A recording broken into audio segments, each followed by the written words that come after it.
দর্শক আসসালামু আলাইকুম। আমি ডক্টর আহমেদ নাজমুল আনাম, শিশু কিশোর নবজাতক এবং শিশু হৃদরোগ বিশেষজ্ঞ। বরাবরের মতে আপনাদের সবাইকে স্বাগতম জানাচ্ছি। দর্শক, শিশুদের অপুষ্টির একটি মূল কারণ রক্ত স্বল্পতা বা অ্যানিমিয়া। এই অ্যানিমিয়া বা রক্ত স্বল্পতা প্রতিরোধে এবং পূরণে কি কি করতে হবে সে বিষয়ে আমি অনেকগুলো ভিডিও দিচ্ছি। আমি আশা করছি সেগুলো ভিডিও আপনারা দেখবেন। তবে আজকে আমি সম্পূর্ণ নতুন একটি ভিডিওর টপিক সেটা আমি আজকে বেছে নিয়েছি, এই রক্ত স্বল্পতা তথা অপুষ্টি প্রতিরোধে এবং পূরণে। সেটি হচ্ছে মনিমিক্স। আপনি বাজারে যেটি পাওয়া যায় মনিমিক্স, এসএমসির মনিমিক্স, এটি 30টির একটি প্যাকেট যেটির দাম অত্যন্ত কম, 80 টাকা। সে এই মনিমিক্স এই বাবুদের রক্ত স্বল্পতা প্রতিরোধে বা পূরণে এবং অপুষ্টি প্রতিরোধে পূরণে কিন্তু ভীষণ কার্যকর ভূমিকা পালন করে। আমি আশা করছি পুরো ভিডিওটি দেখবেন এবং আপনার বাবুর ক্ষেত্রে এটি অ্যাপ্লাই করবেন। প্রয়োজনে যাদেরকে এই ইনফরমেশনটি শেয়ার করা প্রয়োজন আপনারা অবশ্যই শেয়ার করবেন। একটি ইম্পর্টেন্ট তথ্য দিয়ে আজকে ভিডিওটি শুরু করি। বাংলাদেশের 5 বছরের নিচে প্রায় 50 ভাগেরও বেশি বাবু, 50%-এরও বেশি বাবু আমরা বলি যে অপুষ্টিতে ভুগছে, এবং এই অপুষ্টির যেটি মূল কারণ আমি বলেছি রক্ত স্বল্পতা বা অ্যানিমিয়া। এই এসএমসি যে মনিমিক্স সেটি কিন্তু একটি স্বাদ ও গন্ধহীন অনুপুষ্টি, অর্থাৎ আপনার বাবু কোনো কিছু খাবারে যদি আপনি মিশিয়ে দেন সে সেটা বুঝতেই পারবে না। আমাদের কাছে মারা বলেন, স্যার বিভিন্ন রকম ভিটামিন আয়রন তো আপনারা দেন, কিন্তু বাবুকে তো খাওয়াতে পারি না। এই এসএমসি মনিমিক্স এটি আপনার সুবিধা হবে যে এটি আপনি বাবু বুঝতেই পারবে না যে তার খাবার কিছু মেশানো হয়েছে, অর্থাৎ অ্যাজ ইউজুয়ালি আপনি যেভাবে খাবার খাওয়াচ্ছেন সেটি বাবু খাবে এবং সেই সাথে তার এই মনিমিক্সের মাধ্যমে তার যে অপুষ্টি এবং যে রক্ত স্বল্পতা সেটি প্রতিরোধে চমৎকারভাবে কাজ করবে।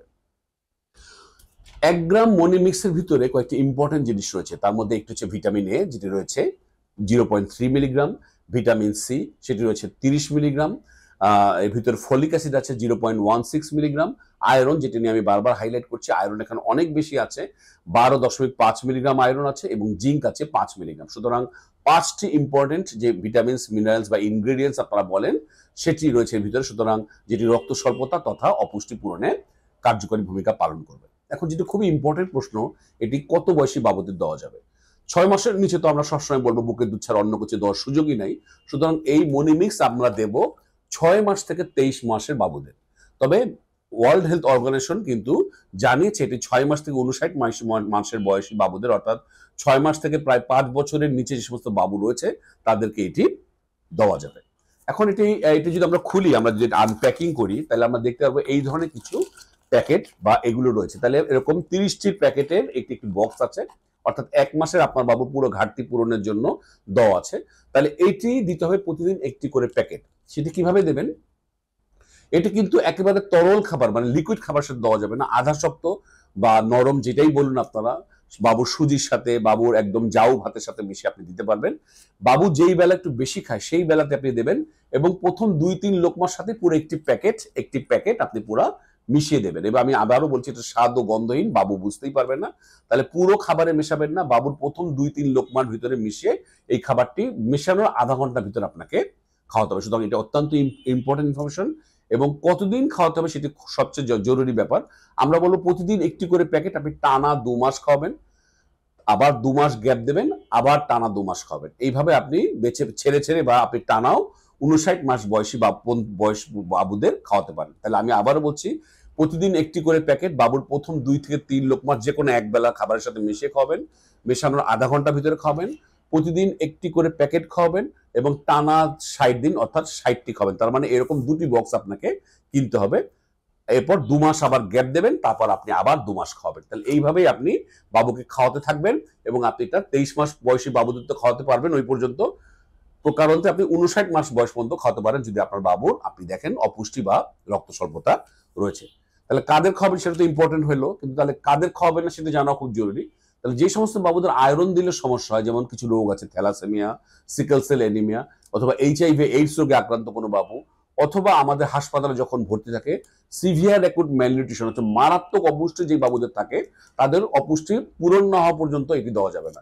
যেগুলো হাসপাতালে ভর্তি আমরা বলি স্যাম বলি, সিভিয়ার অ্যাকুট ম্যালনিউট্রিশন, তাদেরকে আমরা প্রথম 15 দিন বা 3 সপ্তাহ আমরা আয়রন দিই না, পরবর্তী দিই। তাহলে সেই সমস্ত বাবুদের কিন্তু এই মনিমিক্স দেওয়া যাবে না। এই মনিমিক্সে কোনো পার্শ্ব প্রতিক্রিয়া আছে কিনা অনেক মা আমাদের জিজ্ঞেস করেন। আসলে মনিমিক্স তেমন কোনো পার্শ্ব প্রতিক্রিয়াই নাই। তবে হ্যাঁ, অনেক মা অভিযোগ করেন বাবুদের পায়খানাটি কালো হতে পারে বা একটু নরম হতে পারে, এটি নিয়ে আপনারা চিন্তিত হবেন না। এটি কোথায় রাখবেন আমরা বলবো আপনি ঘরের টেম্পারেচারে রাখতে পারবেন, তবে 30 ডিগ্রির নিচে তাপমাত্রা রাখলে এটি কোনো পার্শ্ব প্রতিক্রিয়া হবে না। অবশ্যই আপনি খেয়াল রাখবেন কোনো ছেঁড়া বা আগে থেকে ইউজ করা কোনো প্যাকেট চলে এসেছে কিনা সেটি তো অবশ্যই আপনার বাবুকে দেওয়া যাবে না। এবং অবশ্যই মনিমিক্স অতিরিক্ত গরম বা অতিরিক্ত ঠান্ডা বা অতিরিক্ত তরল কোনো খাবারের সাথে মিশিয়েও খাওয়ানো যাবে না। তো দর্শক, আমি মনে করছি যে রক্ত স্বল্পতা বাবুদের পুষ্টিহীনতার একটি মূল কারণ। এই ব্যাপারে আমি সবসময় আপনাদেরকে জানিয়েছি, বিভিন্ন খাদ্যের কথা বলেছি, আয়রন কন্টেনিং খাবার খাওয়ার কথা বলেছি, কিন্তু মারা আমাদের বলেন স্যার আমি তো আমার বাবুকে খাওয়াতেই পারি না, তাহলে আর এত রেসিপি জেনেই কি লাভ, আর এত কিছু শুনে কি লাভ। তাহলে সেই সমস্ত বাবা মাদের জন্যই একটি চমৎকার সমাধান হতে পারে এসএমসির মনিমিক্স। এটি স্বাদ ও গন্ধহীন, অর্থাৎ আপনার বাবু বুঝতেই পারবে না তার কোনো খাবার কিছু মেশানো হয়েছে, এবং প্রতিদিন 1 প্যাকেট করে আপনি যদি টানা 2 মাস খাওয়ান তাহলে আপনি দেখবেন আস্তে আস্তে বাবুর ভিতরে একটি ইতিবাচক অবশ্যই পরিবর্তন এসেছে রক্ত স্বল্পতা প্রিভেনশনে। তো দর্শক, আপনার বাবুকে আপনি মনিমিক্স দিচ্ছেন কিনা জানাতে পারেন, বা দিলে আপনি কিভাবে দিচ্ছেন, আপনি কতটুকু ফিডব্যাক পেয়েছেন। আমি আশা করছি কমেন্ট সেকশনে আপনারা ভাইব্রেন্ট থাকবেন, একে অপরের সাথে ইন্টারঅ্যাক্ট করবেন, তাহলেই যে আমাদের এই ভিডিওগুলো অর্থবহ হবে। আজ এ পর্যন্তই, পরবর্তী নতুন কোনো টপিক নিয়ে আবারও হাজির হব, সেই পর্যন্ত বরাবরের মতোই আল্লাহ হাফেজ।